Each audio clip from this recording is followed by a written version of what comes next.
ಹರಯೇ ನಮಃ. ಎಲ್ಲ ಅಧ್ಯಾತ್ಮ ಬಂಧುಗಳಿಗೆ ನಮಸ್ಕಾರಗಳು. ನಾವು ಮಾಡುವಂತಹ ಸತ್ಕರ್ಮಗಳು ಎಷ್ಟು ಮಹತ್ವವಾದದ್ದೋ, ಎಷ್ಟು ಅವಶ್ಯಕವಾದದ್ದೋ, ಅದೇ ರೀತಿಯಾಗಿ ಸತ್ಕರ್ಮಗಳನ್ನು ಮಾಡಿ ಮುಗಿಸಬಾರದು. ಸತ್ಕರ್ಮಗಳನ್ನು ಮಾಡಿ ಕೊನೆಗೆ ದೇವರಿಗೆ ಸಮರ್ಪಣೆಯನ್ನು ಮಾಡಬೇಕು. ದೇವರಿಗೆ ಸಮರ್ಪಣೆಯನ್ನು ಮಾಡುವುದು ಕೂಡ ಅಷ್ಟೇ ಅವಶ್ಯಕವಾದದ್ದು. ನಾವೇನ್ ಮಾಡುತ್ತೇವೆ? ಕರ್ಮಗಳನ್ನು ಮಾಡುತ್ತೇವೆ, ಕೊನೆಗೆ ದೇವರಿಗೆ ಸಮರ್ಪಣೆಯನ್ನ ಮಾಡೋದನ್ನ ಮರೆತು ಬಿಡ್ತೇವೆ. ಹಾಗಾಗಬಾರದು. ಅದಕ್ಕೊಂದು ಲೌಕಿಕ ದೃಷ್ಟಾಂತವನ್ನ ಕೇಳಬೇಕಂದ್ರೆ, ಶಾಲೆಯಲ್ಲಿ ಪರೀಕ್ಷೆ ಇರ್ತದೆ. ಒಬ್ಬ ವಿದ್ಯಾರ್ಥಿ ಪರೀಕ್ಷೆ ಬಂತು ಅಂತ ಅಧ್ಯಯನವನ್ನ ಹಗಲು ರಾತ್ರಿ ಕುಳಿತುಕೊಂಡು ಅಧ್ಯಯನವನ್ನ ಮಾಡುತ್ತಾನೆ. ಪರೀಕ್ಷೆಯನ್ನ ಬರಿಬೇಕಾದ್ರೆ ಅಲ್ಲಿ ಪೇಪರ್ ಕೊಟ್ಟಿರ್ತಾರೆ. ಅಲ್ಲಿ ಬರುವಂತಹ ಎಲ್ಲ ಪ್ರಶ್ನೆಗಳಿಗೂ ಸಮರ್ಪಕವಾದ ಉತ್ತರವನ್ನ ಕೊಡ್ತಾನೆ. ಆದರೆ ಅಲ್ಲಿ ಮೇಲ್ಗಡೆಗೆ ಹಾಲ್ ಟಿಕೆಟ್ ನಂಬರ್ ಅಂತ ಒಂದಿರುತ್ತೆ. ಆ ನಂಬರನ್ನು ಹಾಕದೇನೆ ಅವನು ಎಲ್ಲ ಪ್ರಶ್ನೆಗಳಿಗೂ ಸಮರ್ಪಕವಾದ ಉತ್ತರವನ್ನು ಕೊಟ್ಟರೆ ಏನು ಪ್ರಯೋಜನ ಹೇಳಿ? ಹಾಗೆ ಎಲ್ಲ ಸತ್ಕರ್ಮಗಳನ್ನ ಮಾಡಿ ಕೊನೆಗೆ ದೇವರಿಗೆ ಸಮರ್ಪಣೆಯನ್ನೇ ಮಾಡದೇ ಇದ್ರೆ ಅದು ಫಲ ಬರುವುದಿಲ್ಲ. ಆದ್ದರಿಂದ ಸಮರ್ಪಣೆ, ಸತ್ಕರ್ಮಗಳನ್ನ ಮಾಡುವುದು ಎಷ್ಟು ಅವಶ್ಯಕವಾದದ್ದು, ಎಷ್ಟು ಮಹತ್ವವಾದದ್ದು, ಅದೇ ರೀತಿಯಾಗಿ ದೇವರಿಗೆ ನಾವು ಮಾಡಿದ ಕರ್ಮಗಳನ್ನ ಸಮರ್ಪಣೆಯನ್ನ ಮಾಡುವುದು ಕೂಡ ಅಷ್ಟೇ ಅವಶ್ಯಕವಾದದ್ದು. ಹೀಗಾಗಿ ಆ ನಿಟ್ಟಿನಲ್ಲಿ 4 ತಿಂಗಳ ಕಾಲ ಶಾಖವ್ರತ ಹಾಗೂ ದಧಿವ್ರತ, ಕ್ಷೀರವ್ರತ ಹಾಗೂ ದ್ವಿದಳ ವ್ರತ, ಅನೇಕ ವ್ರತಗಳನ್ನ ಎಲ್ಲ ಭಕ್ತರು ಮಾಡಿರ್ತಾರೆ.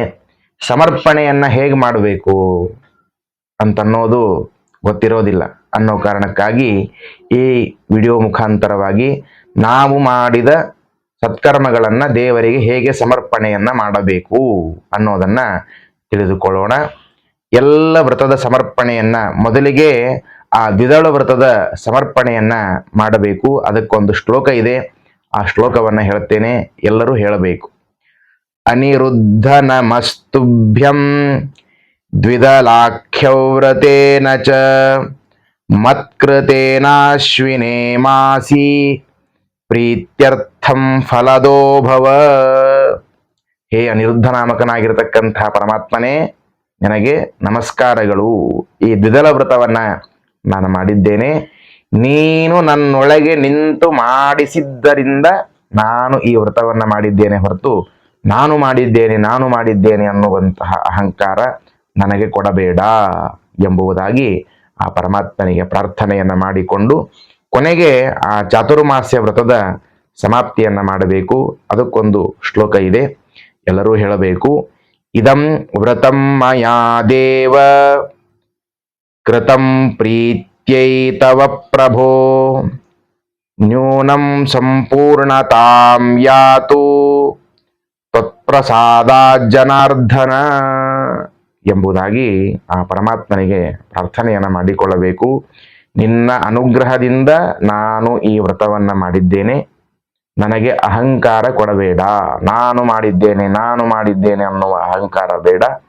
ನಿನ್ನ ಪ್ರಸಾದದಿಂದ, ನಿನ್ನ ಅನುಗ್ರಹದಿಂದ ನಾನು ಮಾಡಿದ್ದೇನೆ. ನಿನ್ನ ಅನುಗ್ರಹ ಇಲ್ಲದೆ ಇದ್ರೆ ನಾನೇನ್ ಮಾಡುವುದಕ್ಕೆ ಸಾಧ್ಯ ಇದೆ? ಹೀಗಾಗಿ ನಾನು ಮಾಡಿರ್ತಕ್ಕಂತಹ ಈ ಅಲ್ಪವಾದ ಸತ್ಕರ್ಮವನ್ನ ನನಗೆ ಸಮರ್ಪಣೆಯನ್ನ ಮಾಡ್ತಾ ಇದ್ದೇನೆ. ಇದರಿಂದ ಸಂತುಷ್ಟನಾಗಿ ನೀನು ನನಗೆ ಅನುಗ್ರಹವನ್ನ ಮಾಡು ಎಂಬುದಾಗಿ ಆ ಪರಮಾತ್ಮನಿಗೆ ಪ್ರಾರ್ಥನೆಯನ್ನ ಮಾಡಿಕೊಳ್ಳಬೇಕು. ಕೊನೆಗೆ ಇನ್ನೊಂದು ಶ್ಲೋಕವನ್ನು ಎಲ್ಲರೂ ಹೇಳಬೇಕು. ನಾಹಂ ಕರ್ತ ಹರಿಕರ್ತ ತತ್ಪೂಜಾ ಕರ್ಮ ಚಾಕಿಲಂ ತಥಾಪಿ ಮತ್ಕೃತ ಪೂಜಾ ತ್ವತ್ಪ್ರಸಾದೇನ ನಾನ್ಯಥಾ ಎಂಬುದಾಗಿ ಆ ಪರಮಾತ್ಮನಿಗೆ ಪ್ರಾರ್ಥನೆಯನ್ನ ಮಾಡಿಕೊಳ್ಳಬೇಕು. ಹರಯೇ ನಮಃ. ಶ್ರೀಕೃಷ್ಣಾರ್ಪಣಮಸ್ತು.